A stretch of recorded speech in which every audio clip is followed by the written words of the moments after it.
내담자에게 내 개인 전화번호를 공개하는 게 맞을까? 이런 질문을 받았거든요. 어떠세요? 이거는 안 되는 거 아닌가요? 이게 다 좀 다르시더라고요. 그 변증법적 행동치료 이런 것들을 사용을 하는 그런 분들은 또 이걸 공개하게 되어 있고 보통 투폰을 쓰죠, 그러면. 네. 그 응급콜용이잖아요. 맞아요. 네. 개인 번호는 제가 평상시에 친구들하고 통화하는 번호를 주면 네. 우리가 따르죠. 네. 그래서 어쨌든 상담자와 내담자의 경계가 있어야 하면 되게 분명한 것 같아요. 보통은 정말 지극히 잘못된 상담을 하시는 분들 보면 이 경계가 되게 불분명하신 분들이 많거든요. 뭐 예를 들어 상담을 하다가 내담자로 있다가 갑자기 그분을 고용을 한다든지 아니면 뭐 학생으로 받는다든지 뭐 이런 일들이 종종 있어요. 근데 어쨌든 뭐 이런 개인적인 전화번호 웬만한 분들은 제가 아는 분들은 전화번호도 주는 것을 좀 고민하고 만약에 주게 되면 이제 투폰 같은 거 써갖고 이제 번호를 좀 내 원래 사적인 용도로 쓰는 전화랑 다르게 이렇게 사용을 하기도 하고 그게 보통 맞는 것 같습니다. 저는 지금까지 내담자를 많이 받아봤지만 단 한 번도 제 개인적인 전화번호를 준 적이 없는데 예외가 있기는 해요. DBT 했을 때, 그러니까 그 변증법적 행동치료를 했을 때는 네, 제가 몇 케이스를 했는데 그때는 항상 주기는 했고 그 내담자들도 근데 시시때때로 전화하지 않아요. 네, 네. 그리고 그러니까 이거는 네. 기본적으로 윤리 규정상에서도 문제가 있는 거죠, 이런 거랑. 네, 자기 개인 전화로 알려주면서 뭐 힘들 때 이쪽으로 전화해라. 뭐 아무 때나 전화해도 된다. 네. 네, 그건 뭐 친구도 아니고. 네.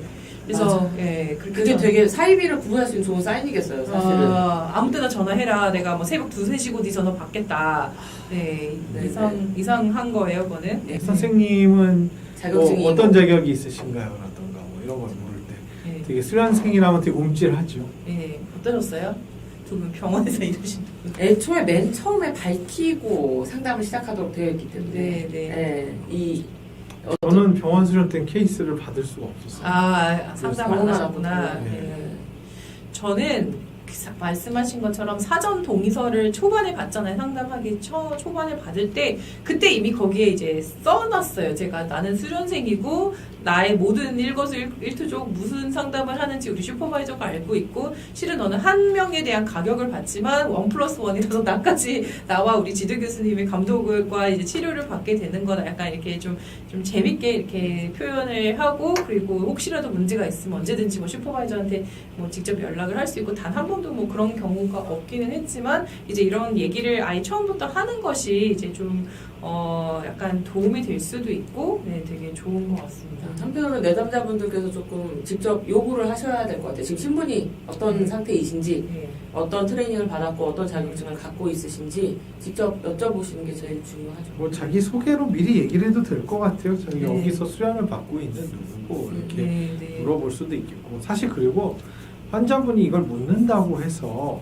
꼭 나를 불신해서 묻는 게 아닐 수도 있어요. 그냥 궁금하죠. 네. 예, 뭐 알고 싶잖아요. 그러니까 오히려 이거를 되게 당황하면서 제가 수련생이긴 한데 근데 저 되게 열심히 할 거고요. 막 이런 분위기 되게. 그러니까 저 자세 이런 거 안 네. 좋아해. 그러니까 뭐 제가 뭐 저를 한 번만 믿어주시면 뭐 제가 최선을 다해서 막 이런 약장수 같은 멘트 오히려 별로 안 좋고 그냥 되게 담백하게 저 이제 지금 배워 나가는 수련생이고 열심히 이제 같이 만나서 최선을 다해보자. 그냥 약간 이 정도의 담백한 이야기면 충분한 것 같아요. 많은 분들이 이제 우리가 이따가도 얘기를 할 거지만 너무 자주 사과하는 것도 문제거든요. 이제 상담이 끝나고 나면 내가 내담자에게 내가 막 못할 짓을 한 것 같고 괴롭고 막 이런 경우가 되게 많은데 굳이 그럴 필요는 없다는 말씀을 드리고 싶습니다.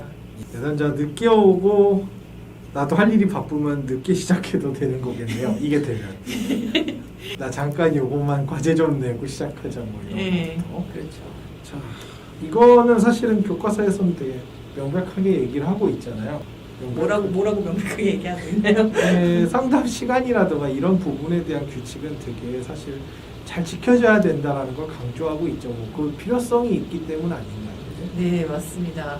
그래서 뭔가 일찍 오고 뭐 좀 뻘쭘할 수 있어. 대기실에 내담자가 이렇게 멀뚱하니 뭐 45분 정도 일찍 왔고 나도 이렇게 왔다 갔다 거리면서 물 마시면서 괜히 마주치고 어색해서 그냥 일찍 시작할까 뭐 이럴 수도 있지만 어쨌든 이건 PT가 아니잖아요. 뭐 운동을 해서 일찍 PT라고 하는 게 사이코테라피가 아니라 이제 운동 PT 뭐 이런 것처럼 이제 뭐 일찍 왔네 같이 운동 일찍 시작하자 뭐 이런 건 아니니까 시작과 끝을 좀 정확하게 이제 잘 지키는 게 또 늦게 왔다고 더 뒤에 시간을 연장하고 이것도 문제가 될 것 같아요.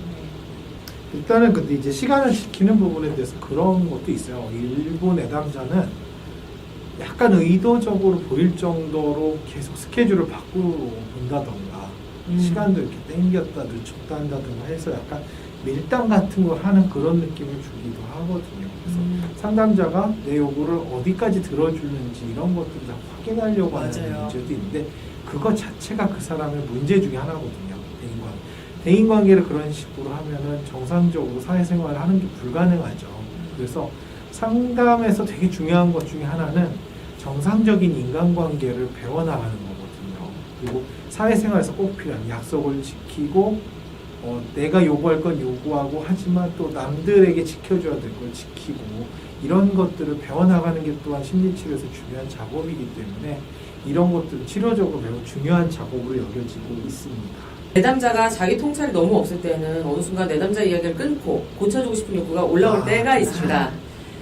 초보 상담자는 직면 되도록 지양하라고 하셨는데 이런 경우 상담자가 어떻게 자신을 통제할 수 있을지 궁금합니다.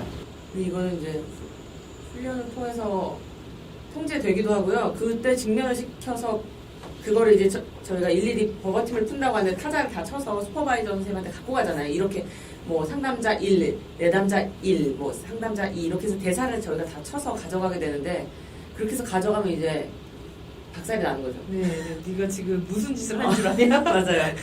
지금 네가 여기서 이 얘기를 이 정도의 강한 어조로 얘한테 이렇게 해야 되는데 너의 욕동이 지금 작용을 했다 이거는 분명히. 이걸 왜 참지를 못하는 거냐? 왜 이런 욕구가 올라오는지에 대해서 한번 생각을 해보면 좋을 것 같아요. 그것은 내담자를 위한 것인가요? 아니면 본인을 위한 것인가요? 네, 이런 질문을 해보면 조금 더 답이 명확해질 수 있을 것 같은데 대부분은 내가 막 알려주고 싶고 막 답답하고 이거는 내 답답함을 해소하기 위한 목적이에요. 그렇기 때문에 내담자에게 1도 도움이 되진 않거든요. 근데 상담은 제1의 원칙이 내담자에게 그 어떤 그 해를 가하지 않는 게 우리의 제1의 원칙이잖아요. 이런 것들을 생각을 해본다면 내담자가 중심이 되는 상담을 할 거라면 이런 것들을 이제 좀 안 하는 게 좋다. 귤님은 입시 준비를 당연히 해보셨거나 하셔야 될 텐데 연령대를 알 수 없으니 자 우리 공부할 때를 한번 생각해 보시면 좋을 것 같아요. 공부할 때 문제지 같은 거 풀 때요. 미리 답을 찾아서 답을 딱 써놓고 이렇게 보면 그 문제 잘 풀 수 있나요? 그때는 풀리지만 네, 혼자서 다시 풀어보려고 하면 안 풀리죠. 결국 공부 잘하려면 문제를 보고 내가 노력을 해서 답을 찾아보고 정 안 될 때 답하고 대조를 해봐야 되는 거지. 답 미리 달아놓는다고 해서 공부를 잘하게 되면 누가 명문대 못 가겠습니까? 그렇죠. 네. 좋은 비유인 것 같습니다. 내담자가 선물을 주면 받아야 할까? 내담자에게 선물 받아본 적 있어요? 선물. 그러니까 뭐 작은 음료수부터 네. 그죠? 예.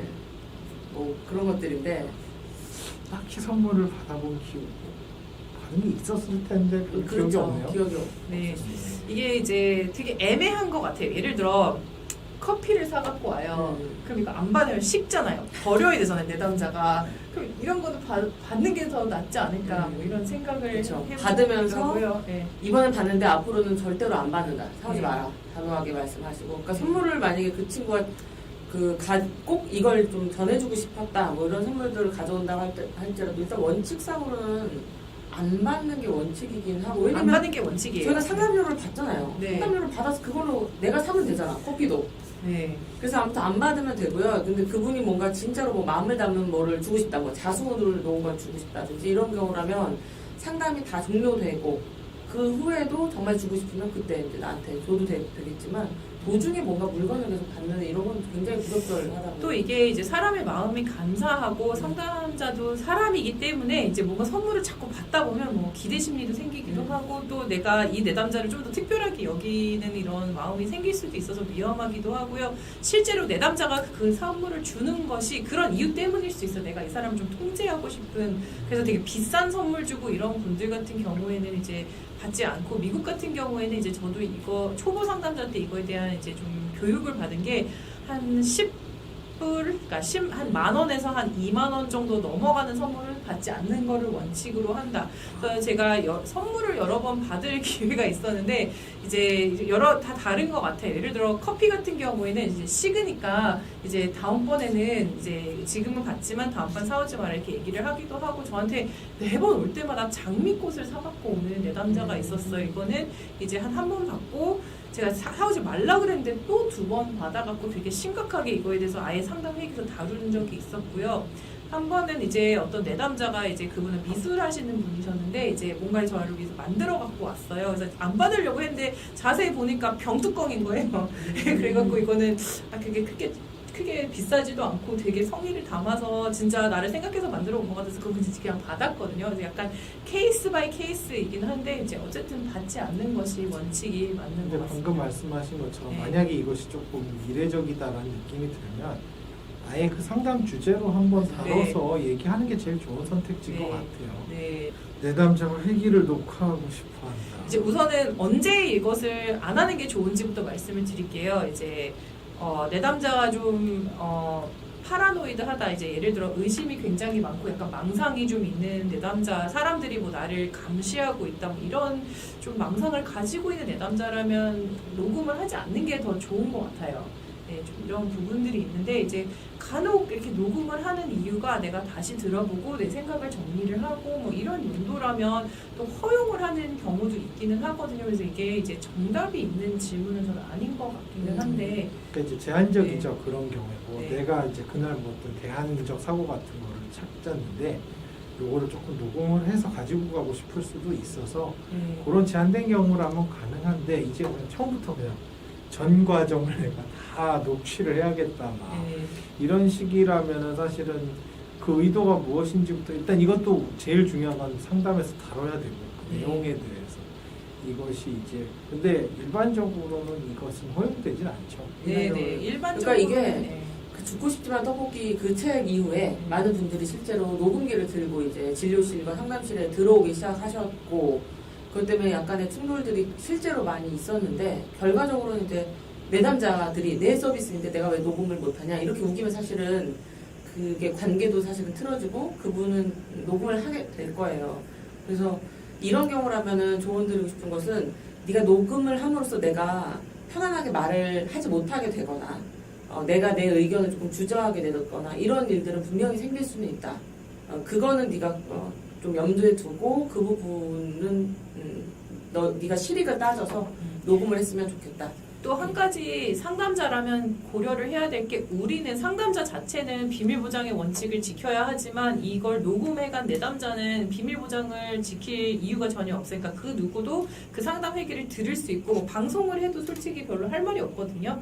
그러니까 예를 들어 이 사람이 법적으로 막 계속 소송을 거는 사람이다, 이런 이력이 있다면 이제 실은 좀 조심을 하는 게 좋지 않을까. 스스로를 보호하는 것도 상담자의 굉장히 중요한 부분이기 때문에 내 스스로를 보호하기 위해서도 좀 이런 부분들을 좀 보수적으로 결정을 하는 게 좋은 것 같습니다. 이런 규칙들도 사실 상담이 아주 초기에 모두 어떤 식으로 진행돼야 될지를 다 합의를 하는 게 되게 중요한 작업이 되겠고요. 반대로 저는 슈퍼비전을 받아야 돼서 네. 녹취가 필요하다. 근데 내담자가 녹음을 거부할 녹취 때는 거부. 어떻게 해야 될까요?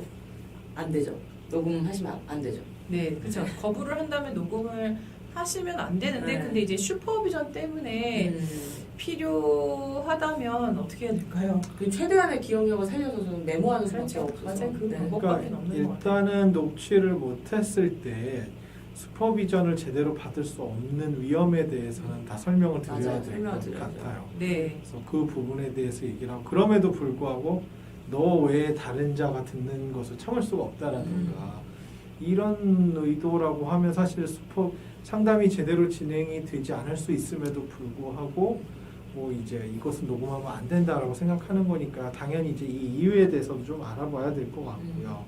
그리고 뭐 슈퍼비전 하지만 어쨌든 녹음이 남는 건 싫다라고 한다면 그땐 진짜 어쩔 수 없죠. 그럼 뭐 정말 기억을 더듬어 주요 키워드 적어가면서 뭐 이렇게 슈퍼비전을 받을 수밖에 없을 것 같아요.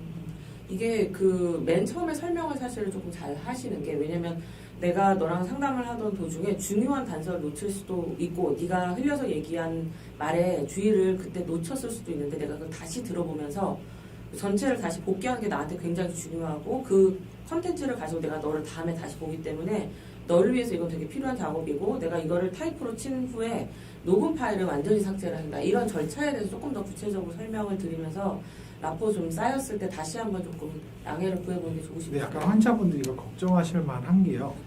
사실 자세히 생각해 보시면은 수많은 컨텐츠들, 뭐 요새 유튜브에도 그런 분이 계신지 모르겠는데 사례를 들먹이시는 분들 많고요. 책에도 보면 항상 내가 만났던 누구는 뭐 이런 얘기가 맞아요. 꼭 있잖아요. 그리고 막 심히 어떤 분 기사에도 쓰시고 막 나오니까 맞아요. 이게 상담을 받는 분 입장에서는 이거 녹음을 해서 뭐 했을까라는 생각을 할 수도 할 있을 수 것 있어요. 같아요. 네, 20대 초반부터 상담을 했고 저는 전문이 성인 노인 상담이었기 때문에 노인들이 이제 되게 질문을 많이 해서 뭐 인생에 대해서 아냐, 너 비틀즈는 아냐, 뭐 이런 거 물어보고 그랬거든요. 비틀즈 있을 때 살아 있었냐, 너는 뭐 태어나 나기는 했냐, 뭐 이런 식으로. 미국이라서 질문에 저게 다르네요. 네네네. 이게 교과서에 나와 있는 답변이 있죠.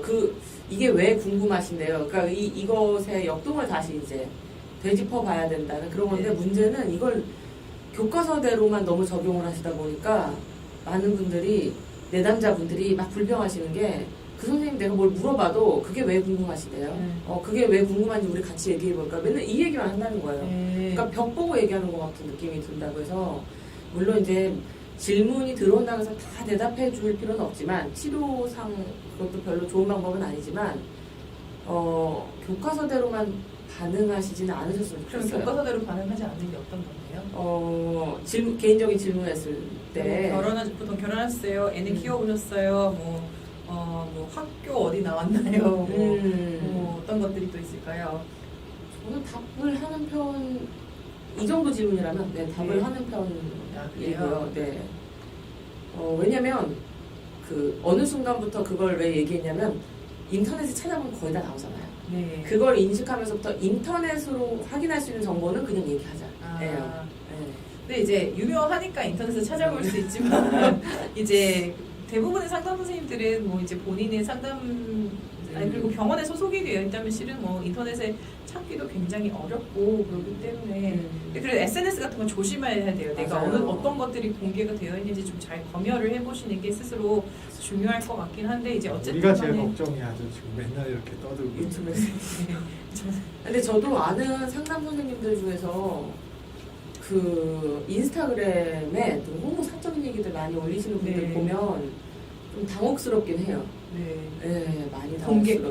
공개로, 전체 공개로 이렇게 올리시는 분들. 사실 내가 이 업계에서 그런 치료자 역할을 한다면 SNS 사용 같은 것도 좀 많이 신중해야 되지 않을까 맞아요. 싶어요. 대부분 저는 카톡 프로필도 저는 제 얼굴이 없고요. 네네, 사진도 저도요. 하나 한 장인가밖에 안 올라가 있고요. 저는 네, 페이스북도 제 프로필 사진 전 다 해파리거든요. 그래서 제 해파리를 되게 좋아해서 네, 제 사진은 거의 없는 것 같아요. 네, 이런 것들을 왜 제가 없앴냐면, 제가 수련생 때 제 슈퍼바이저가 얘기를 했어요. 우리 너 뽑기 전에 너 다 찾아봤다, 이런 얘기를 하는 거예요. 그리고 다 찾아볼 것을 가정하고 너 다음 잡을 어플라이 하라, 이런 얘기를 하더라고요. 그래서 이제 그걸 생각을 하고 다 삭제를 했어요, 그때. 네, 되게 많이 삭제하고 다 숨기고 뭐 최대한 비공개로 해놓고. 근데 이게 되게 중요한 게, 저도 학생을 선발을 하거나 그럴 때 한 번씩 찾아볼 수도 있어요. 왜냐면 이게 궁금해서라기보다는 이 사람이 나중에 이제 들어오게 되면 어쨌든 내담자들이나 아니면 피험자들과 같이 상호작용을 할 건데, 막 굉장히 야한 사진을 올려놓거나 막 이러면 좀 곤란할 수도 있잖아요. 그러니까 이 사람이 과연 전문성을 가진 그런 자질이 있는가, 이런 것들을 좀 점검하기 위한 부분도 있는 것 그래서 저는 이게 궁금했어요. 한국의 이 꼰대 문화인가? 근데 그게 아니라 미국은 더 엄격하게 졸업생들한테 이 교육을 시키더라고요. 네, SNS에 맞아요. 올릴 수 있는 거, 올릴 수 없는 거. 근데 이제 심리 전공뿐만 아니라 다른 좀 높은 커리어를 원하는 이런 친구들한테도 학교에서 굉장히 경직된 정도로 이걸 교육을 하더라고요. 네.